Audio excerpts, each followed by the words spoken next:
হয় যে all of a sudden ইকরা আমাকে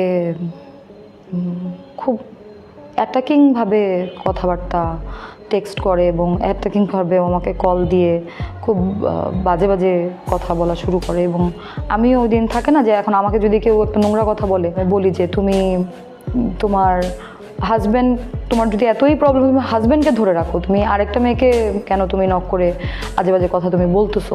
তুই নায়িকারা সবাই আমার ফ্রেন্ড, জেলাস কেমন লাগে? ভালো লাগে। আমি আরো বলি যে এই রোমান্টিক সিনটা আরেকটু এরকম হতে পারতো, তোমাকে অনেক নার্ভাস লাগছে এই জায়গায়, ওয়াই? তিথির চুলের মুঠি ধরে মেরেছিল ইকরা। এরপর থেকে 2 বছর ইকরা তিথির কোনো যোগাযোগ ছিল না। এবার নতুন তথ্য দিয়েছেন আলভির পরকীয়া প্রেমিকা তিথি বলেন, ইকরা সবসময় সন্দেহ করত, এত সন্দেহ করত যে একবার আমার সাথে তার তুমুল ঝগড়া হয়ে যায়, আমাকে গালাগালি করে, আমার গায়ে হাত পর্যন্ত তোলে।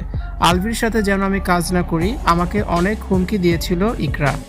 আমি বলেছি তার ক্ষমতা থাকলে আলভিকে যেন সে আটকে রাখে।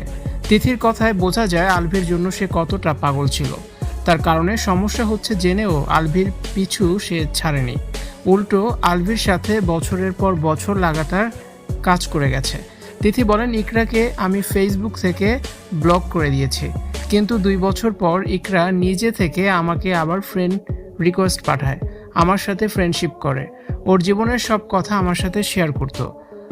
ও অনেক বেশি দুশ্চিন্তায় ছিল ওর জীবন নিয়ে। এর মধ্যে আলভির জন্মদিনে আমাকে সে ইনভাইট করে, আমি সেই জন্মদিনে আসি, এভাবে আমাদের আবার মিল হয়। ইকরা অনেক সন্দেহ করত আলভিকে নিয়ে, সে সবসময় মনে করত তার স্বামী পরকীয়ায় জড়িত। মাঝে মাঝে আমার সাথে কথা বলা বন্ধ করে দিত, আবার নিজ থেকে কথা বলতো।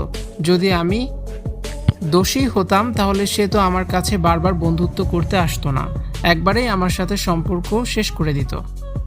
তবে জানেন কি, ইকরা তিথির সাথে আবার যোগাযোগ করেছিলেন ঠিকই, কিন্তু তিথির কাছে তার মনের অবস্থা বোঝানোর জন্য। আলভির পাশ থেকে তিথিকে সরাতেই এই ফন্দি এঁটেছিলেন ইকরা। তাই ইকরা নিজ থেকে বলতেন আলভির জীবন থেকে চলে যাবেন, কখনো বলতেন সে আমেরিকায় চলে যাবেন, সবকিছু ফেলে চিরদিনের জন্য হারিয়ে যাবেন। সহজ সরল ইকরা নিজের স্বামীকে কি পরিমাণ ভালোবাসতেন।